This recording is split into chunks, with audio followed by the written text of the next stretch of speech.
दोस्तों, ये है हल्दी घाटी। यहाँ हुआ था अकबर और महाराणा प्रताप के बीच युद्ध। वीडियो को पूरा देखें और चैनल को सब्सक्राइब कर लीजिए।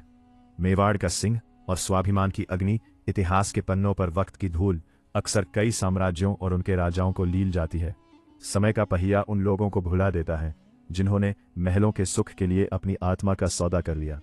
लेकिन अरावली की उन कठोर और पथरीली पहाड़ियों में आज भी बयाने एक ऐसे योद्धा का नाम गाती है जिसने गुलामी शब्द को अपने जीवन से हमेशा के लिए मिटा दिया था। ये कहानी सिर्फ एक युद्ध की नहीं है, ये कहानी है इंसान की रूह की उस ऊंचाई की जहां दुनिया का सबसे बड़ा और ताकतवर सम्राट भी बौना नजर आने लगता है। 16वीं शताब्दी का वह दौर जब हिंदुस्तान के आसमान पर मुगलिया सल्तनत का परचम अपने पूरे गुरूर के साथ लहरा रहा था। तख्ते दिल्ली पर बैठा था जलालुद्दीन मोहम्मद अकबर, एक ऐसा बादशाह जिसकी महत्वाकांक्षा की कोई सरहद नहीं थी। उसकी तलवार और उसकी कूटनीति ने उत्तर से लेकर दक्षिण तक एक एक करके तमाम रियासतों को अपने कदमों में झुकने पर मजबूर कर दिया था।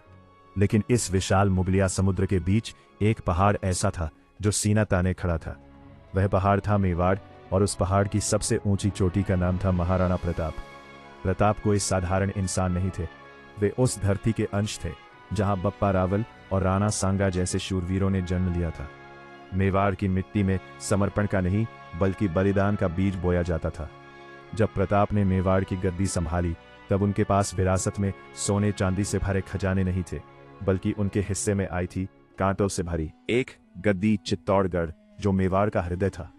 मुगलों के क्रूर आक्रमण और उस भयानक कत्लेआम का गवाह बन चुका था, जहां हजारों निर्दोष लोगों और राजपूत वीरों ने अपने प्राणों की आहुति दी थी। चित्तौड़ की उन जलती हुई चिताओं की राख ने प्रताप के सीने में एक ऐसी ज्वाला भड़का दी थी जिसे दुनिया का कोई भी समंदर बुझा नहीं सकता था। प्रताप ने अपनी मातृभूमि की उस दुर्दशा को देखकर एक ऐसी कठोर प्रतिज्ञा ली जो इंसानी बर्दाश्त की हदों को पार कर जाती है। उन्होंने भरी सभा में अपने इष्ट देव एकलिंग जी को साक्षी मानकर सौगंध खाई, जब तक मैं अपने मेवाड़ को, अपने चित्तौड़ को इन आक्रांताओं के चंगुल से मुक्त नहीं करा लेता, तब तक मैं राजमहलों की चौखट पर कदम नहीं रखूंगा। सोने चांदी के थाल मेरे लिए वर्जित होंगे। मैं पत्तलों पर भोजन करूंगा। मखमल के बिस्तर मेरे लिए नहीं बने हैं। मेरी शैया या कठोर धरती और घास फूस होगी। यह सिर्फ एक राजा की प्रतिज्ञा नहीं थी, यह एक राष्ट्र की आत्मा की चीख थी। अकबर, जो आगरा के किले में बैठकर हिंदुस्तान के नक्शे पर अपनी मोहर लगा रहा था, उसकी नजरों में मेवाड़ एक कांटे की तरह चुभ रहा था। उसे यह बात रास नहीं आ रही थी कि जब पूरा हिंदुस्तान उसके आगे सजदा कर रहा है तो मुट्ठी भर सैनिकों वाला यह राजपूत राजा उसकी सत्ता को चुनौती कैसे दे सकता है। अकबर यह भली भांति जानता था कि मेवाड़ सिर्फ एक जमीन का टुकड़ा नहीं है, वह हिंदुस्तान की स्वतंत्रता का प्रतीक बन चुका है। अगर प्रताप नहीं झुके तो कल को बगावत की यह चिंगारी पूरे मुल्क में फैल सकती है। प्रताप की इस खामोश तैयारी से अकबर की बेचैनी बढ़ती जा रही थी। मेवाड़ की हवाओं में बारूद की गंध घुलने लगी थी। दोनों ही पक्ष जानते थे कि एक महायुद्ध अब टाला नहीं जा सकता। लेकिन अकबर, जो युद्ध से पहले कूटनीति के शतरंज खेलने में माहिर था, उसने एक आखिरी दांव खेलने का फैसला किया। उसने तय किया कि वो प्रताप को झुकाने के लिए तलवार से पहले बातचीत के मोहरे भेजेगा। और यहीं से शुरू हुई सम्मान और अहंकार की वह मनोवैज्ञानिक जंग जो हल्दी घाटी की उस लाल मिट्टी की नींव रखने वाली थी। कूटनीति का अंत और रणभेरी का शंखनाद। अकबर एक आहद, चतुर और दूरदर्शी शासक था। वो भली भांति जानता था कि मेवाड़ के उन दुर्गम पहाड़ों और खूंखार जंगलों में अपनी शाही सेना को झोंकना एक बहुत बड़ा जोखिम है। राजपूती खून जब उबलता है तो वो मौत को भी एक उत्सव की तरह गले लगाता है। इसीलिए तलवारें मन से बाहर निकालने से पहले अकबर ने शब्दों और संधियों का जाल बिछाने का फैसला किया। उसने सोचा कि जो काम तोपे और हाथी नहीं कर सकते, वो शायद कूटनीति के मखमली शब्दों से हो जाए। प्रताप को मुगलिया आधिपत्य स्वीकार कराने के लिए अकबर ने एक के बाद एक 4 शांति दूत मेवाड़ भेजे। इसके बाद अकबर ने अपना सबसे बड़ा और मनोवैज्ञानिक दांव खेला। उसने आमेर के कुंवर मानस सिंह को अपना दूत बनाकर भेजा। मानस सिंह मुगलों के सबसे खास और भरोसेमंद पासालारों में से एक थे। अकबर की चाल साफ थी, एक राजपूत ही दूसरे राजपूत को समझा सकता है, या यूं कहें कि एक राजपूत ही दूसरे राजपूत के अहंकार को चुनौती दे सकता है। जब मानस सिंह मेवाड़ की धरती पर भारी शाही लश्कर के साथ पहुंचे तो उनका स्वागत उदय सागर झील के किनारे किया गया। पूती परंपरा के अनुसार मेहमान के लिए एक भव्य भोज का आयोजन किया गया, लेकिन जब भोजन का समय आया तो मानस सिंह ने देखा कि महाराणा प्रताप वहां उपस्थित नहीं थे। उनकी जगह प्रताप के युवा पुत्र कुंवर अमर सिंह ने मानस सिंह का स्वागत किया। मानस सिंह के माथे पर सिलवटें पड़ गई। उन्होंने भरे दरबार में पूछा, महाराणा प्रताप कहाँ हैं? क्या वे हमारे साथ भोजन नहीं करेंगे? अमर सिंह ने बहुत ही शालीनता लेकिन एक छिपे हुए व्यंग के साथ उत्तर दिया, महाराणा के पेट में कुछ पीड़ा है, इसलिए वे इस भोज में शामिल होने में असमर्थ हैं। मानस सिंह कोई मूर्ख नहीं थे। वे तुरंत समझ गए कि पेट का दर्द तो सिर्फ एक बहाना है। असल में प्रताप उनके साथ एक पंगत में बैठकर भोजन करना अपने स्वाभिमान के खिलाफ मानते हैं। मानस सिंह का चेहरा क्रोध से तमतमा उठा। उन्होंने अपनी थाली वहीं छोड़ दी और अपनी मूंछों पर ताव देते हुए खड़े हो गए। उनकी आवाज में मुगलिया सल्तनत का गुरूर झलक रहा था। मैं जानता हूं कि महाराणा के पेट में कौन सा दर्द उठ रहा है। मैं इस दर्द का पक्का इलाज जानता हूं। प्रताप से कह देना कि जिस राजपूत ने मुगलों की अधीनता स्वीकार कर ली हो, उससे घृणा करना उन्हें बहुत भारी पड़ेगा। तभी पर्दे के पीछे से एक कड़कती हुई और पहाड़ जैसी भारी आवाज गूंजी। वो आवाज स्वयं महाराणा प्रताप की थी। कुंवर मानस सिंह, हम उस थाली में भोजन नहीं कर सकते जिस थाली को उन हाथों ने छुआ हो जिन्होंने अपनी कुल की मर्यादा और अपनी बेटियों का सौदा तुर्कों के साथ कर दिया हो। सम्मान कोई बिकाऊ वस्तु नहीं है जिसे मुगलिया खजाने के सिक्कों से खरीदा जा सके। ये शब्द नहीं थे, ये मानस सिंह के सीने में उतरने वाले दहकते हुए तीर थे। ऐसा सीधा और तीखा अपमान था जिसने मानस सिंह के भीतर बदले की आग भड़का दी। मानस सिंह ने अपना आपा खो दिया और जाते जाते खुली धमकी दी, मैं तुम्हारे इस खोखले गुरूर को रणभूमि की धूल में मिला दूंगा। याद रखना प्रताप, मैं बहुत जल्द लौटूंगा। प्रताप ने भी उसी शांत लेकिन खौफनाक लहजे में पलटकर जवाब दिया, हमें आपका इंतजार रहेगा, और हां, हो सके तो अपने फूफा को भी साथ ले आना। हम मेवाड़ की चौखट पर तुम्हारा स्वागत अपनी तीखी तलवारों से करेंगे। इन 4 कूटनीतिक विफलताओं ने और विशेष रूप से मानस सिंह के हुए अपमान ने अकबर के सब्र का बांध तोड़ दिया। आगरा के किले में बैठे बादशाह का अहंकार आहत हो चुका था। अब सुलह के सभी दरवाजे हमेशा के लिए बंद हो चुके थे। यह मामला अब सिर्फ एक रियासत को जीतने का नहीं रहा था, यह मुगलिया सल्तनत की इज्जत का सवाल बन गया था। अकबर ने तय किया कि अब इस बगावत को हमेशा के लिए कुचल दिया जाएगा।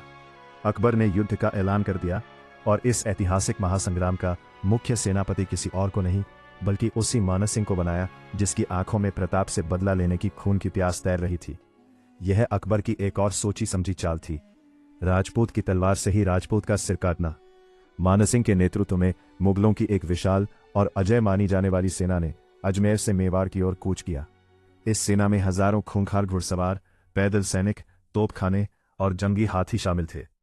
इधर जब मेवाड़ में मुगलों के कूच की खबर पहुंची तो महाराणा प्रताप ने भी अपनी सैन्य परिषद बुलाई।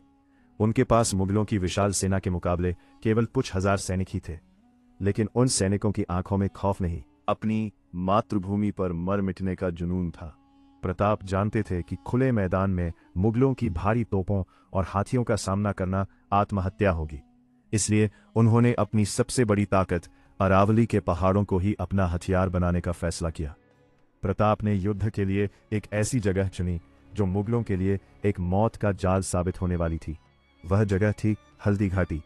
खमनूर और बलीचा गांव के बीच स्थित यह घाटी इतनी सकरी थी कि इसमें एक बार में सिर्फ कुछ ही सैनिक प्रवेश कर सकते थे।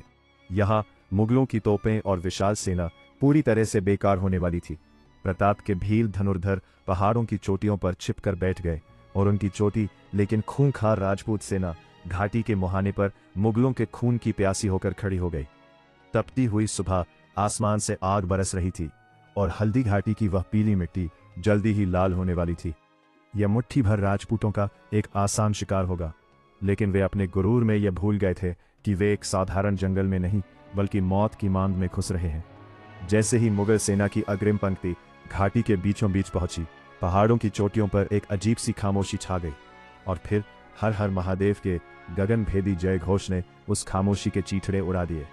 अरावली के शिखरों से अचानक तीरों की वह खौफनाक बारिश शुरू हुई जिसने सूरज की रोशनी को भी ढक दिया। राणा पूंजा भील के अचूक तीरंदाजों ने मुगलों को सोचने तक का मौका नहीं दिया। भारी भरकम मुगलिया तोपें उन संकर्रे और उबड़ खाबड़ रास्तों में खिलौने की तरह बेकार पड़ी थी।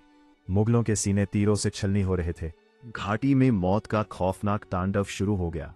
इसी बीच धूल के गुब्बार को चीरते हुए साक्षात महाकाल रणभूमि में उतरे। ये महाराणा प्रताप थे, जो अपने अजय अश्वचेतक पर सवार थे। भारी भाला, छाती पर भारी फौलादी कवच और हाथों में मौत का पैगाम लिए प्रताप जिधर से गुजरते मुगलों की लाशों के पहाड़ बिछ जाते। राजपूती तलवे, मुगलियां हथियारों और कवचों को ऐसे काट रही थी जैसे कोई सूखी लकड़ियां काट रहा हो।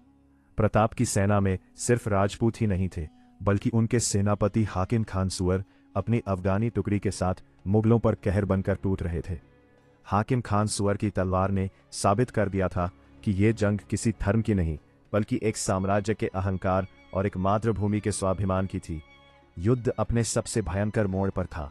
तभी प्रताप की लाल होती आंखों ने रणभूमि में उस चेहरे को ढूंढ निकाला जिसकी गद्दारी ने इस युद्ध की आग में घी डाला था। आमेर का कुंवर मानसिंह एक विशाल और खूंखार हाथी के ऊपर सजे एक सोने के हौदे में बैठा अपनी सेना को निर्देश दे रहा था। प्रताप ने चेतक को ऐड लगाई। चेतक, जो सिर्फ एक जानवर नहीं बल्कि प्रताप की आत्मा का विस्तार था, हवा से बातें करता हुआ मानसिंह के हाथी की ओर दौड़ा। जैसे ही चेतक उस दैत्यकार हाथी के करीब पहुंचा, उसने एक ऐसी अकल्पनीय छलांग लगाई जिसे देखकर देवताओं ने भी आसमान से दांतों तले उंगली दबा ली होगी। चेतक ने हवा में उछलकर अपने दोनों अगले पैर उस विशाल हाथी के मस्तक पर टिका दिए। प्रताप ने अपनी पूरी ताकत समेटकर अपना भारी भाला मानसिंह की छाती का निशाना लेकर हवा में झोंक दिया। आसमान चीरती हुई बिजली की गति से निकला, लेकिन माना सिंह मौत को अपने इतने करीब देखकर खौफ से हौदे के अंदर झुक गया। वो अचूक भाला हाथी के महावत को चीरता हुआ निकल गया। महावत के मरते ही हाथी पागल हो गया और चिंघाड़ता हुआ मुगलों की सेना को ही कुचलता हुआ वहां से भाग खड़ा हुआ। माना सिंह के भागते ही मुगल सेना का मनोबल चकनाचूर हो गया। मुगलों में भगदड़ मचने ही वाली थी कि तभी युद्ध के मैदान में एक ऐसा दानव आगे आया जिसकी परछाई भी दहशत पैदा करती थी। वो था बहलोल खान, अत्यंत लंबा, भारी भरकम, फौलादी ईरानी कवच से ऊपर से नीचे तक ढका हुआ और एक ऐसे ही दैत्यकार अरबी घोड़े पर सवार। उसके हाथ में एक विशाल दोधारी तलवार थी। उसे अपनी ताकत पर इतना घमंड था कि वो सोचता था कि प्रताप को तो वो खिलौने की तरह मसल देगा। वो दहाड़ लगाता हुआ और हवा में अपनी भारी तलवार घुमाता हुआ सीधा महाराणा प्रताप की ओर लपका। उसने दूर से ही ललकारा, प्रताप, आज तेरी मौत मेरे हाथों तय है। आज मैं तेरे इस राजपूती घमंड के टुकड़े टुकड़े कर दूंगा। प्रताप की आंखों में ना कोई डर था, ना कोई घबराहट, बस एक सर्द और खौफनाक शांति थी। उन्होंने बहलोल खान के प्रहार को रोकने की कोई जल्दबाजी नहीं की। सिर्फ एक ही वार में प्रताप ने उस अजय और विशालकाय बहलोल खान को उसके कवच और उसके घोड़े समेत बीचों बीच से दो हिस्सों में चीर कर रख दिया। खून का एक भयानक फवारा छूटा और बहलोल खान के शरीर के दो टुकड़े घोड़े के दो टुकड़ों के साथ रणभूमि की लाल मिट्टी में जा गिरे। युद्ध के मैदान में एक पल के लिए मौत का सन्नाटा छा गया। हवाओं ने बहना बंद कर दिया। मुगल सैनिकों की आंखें फटी की फटी रह गई। जो बहलोल खान मुगलों के लिए आतंक का सबसे बड़ा हथियार था, वो आज मेवाड़ के सिंह के सामने एक गाजर मूली की तरह कटकर जमीन पर पड़ा था। इस एक प्रहार ने मुगलों की आत्मा को आदर तक कंपा दिया। उन्हें लगने लगा कि वे किसी इंसान से नहीं बल्कि किसी अलौकिक महाकाल से लड़ रहे हैं। खौफ इतना भयानक था कि मुगल सैनिकों के हाथों से तलवारें छूट गईं और वे भागो भागो, प्रताप साक्षात काल है, चिल्लाते हुए अपनी जान बचाने के लिए उल्टे पांव भागने लगे। स्वामी भक्ति की पराकाष्ठा और स्वाभिमान की अमर विजय बहलोल खान के उस खौफनाक अंत ने मुगलों की रूह को इस कदर कंपा दिया था कि वे महाराणा प्रताप को साक्षात यमराज समझने लगे थे। लेकिन अकबर की वो शाही सेना एक टिड्डी दल के समान थी। एक कटता तो 10 उसकी जगह लेने आगे आ जाते। मुगलों के सुरक्षित दस्तों ने अब प्रताप को चारों ओर से घेरना शुरू कर दिया। युद्ध का मैदान अब एक ऐसे खूनी दलदल में तब्दील हो चुका था जहां हर कदम पर लाशें बिछी थी और हवाओं में सिर्फ चीखें और तलवारों की झंकार गूंज रही थी। इसी भयंकर मारकाट के बीच एक और त्रासदी जन्म ले रही थी। मानस सिंह के हाथी पर उस अकल्पनीय प्रहार के दौरान हाथी की सोंड में बंधी उस जहरीली और भारी तलवार से चेतक का एक पिछला पैर बुरी तरह कट चुका था। मेवाड़ के उस दिव्य अश्व की नसों से रक्त की धार फूट पड़ी थी। कोई भी साधारण घोड़ा इस असहनीय पीड़ा में उसी क्षण दम तोड़ देता, लेकिन चेतक की रगों में भी तो उसी मेवाड़ का पानी बह रहा था। 3 पैरों पर होने के बावजूद वो स्वामी भक्त अश्व अपने दर्द को पी गया और अपने राणा को बचाने के लिए हवा के वेग से दुश्मनों को चीरता रहा। प्रताप के शरीर पर भी अब तक अनगिनत घाव लग चुके थे। उनका फौलादी कवच खून से लाल हो चुका था। मेवाड़ के सूर्य को इस तरह मुगलों की विशाल भीड़ के बीच गिरता देख प्रताप के एक परम निष्ठावान सरदार झालामान का राजपूती खून खौल उठा। उन्होंने समझ लिया कि अगर आज राणा को कुछ हो गया तो मेवाड़ का स्वाभिमान हमेशा के लिए अनाथ हो जाएगा।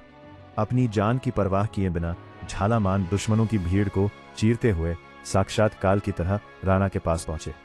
उन्होंने बिजली की फुर्ती से महाराणा प्रताप के सिर से वो राजसी छत्र और मेवाड़ का मुकुट उतार लिया और उसे स्वयं पहन लिया।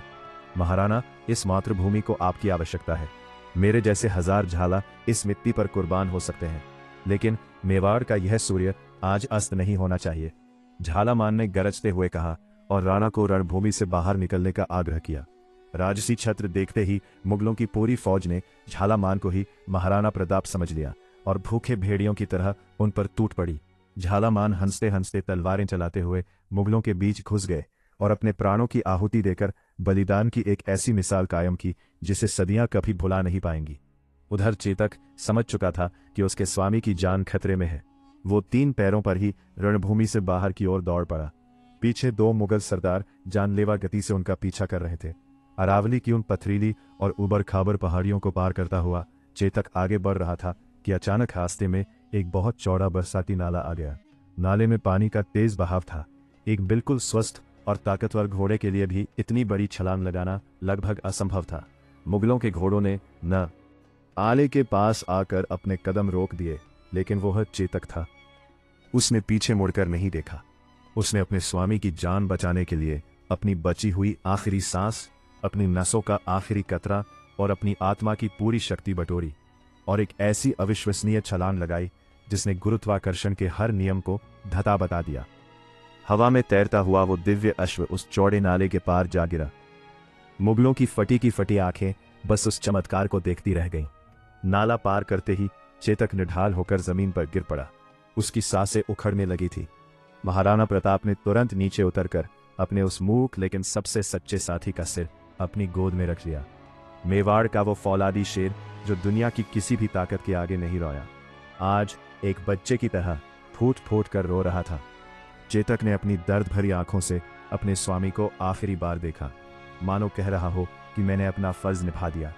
राणा और प्रताप की बाहों में ही अपने प्राण त्याग दिए। चेतक सिर्फ एक जानवर नहीं था, वो मेवाड़ के इतिहास का वो स्वर्णिम पन्ना बन गया जिसकी पूजा